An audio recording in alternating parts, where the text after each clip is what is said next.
है बड़ा लफ्ज कदों है बड़ा तां भी छां नहीं लिखा लफ्ज कदों है बड़ा तां भी छां नहीं लिखा कुछ लिखा है सफर जे बसा नहीं लफ्ज कदों है बड़ा छां लफ्ज कदों है बड़ा तां भी छां नहीं लिखा कुछ लिखा है सफर जे बसा नहीं लिखा कि रेत सागरा अचरी गई झीलां किनियां रेत सागरा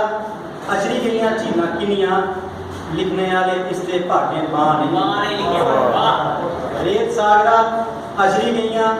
झीलां किनियां लिखने वाले इसके भाटे बां नहीं लिखा शेर है क्योंकि तेरे नाम की लिखी ले मैं लम्बी चिट्ठी निके निके जागत कान उंगलियां दे लैन तेरे नाम की लिखी ले मैं लम्बी चिट्ठी सब कुछ लिखा बस एक तेरा नाम तेरे नाम की लिखी ले मैं लम्बी चिट्ठी सब कुछ लिखा बस एक तेरा नाम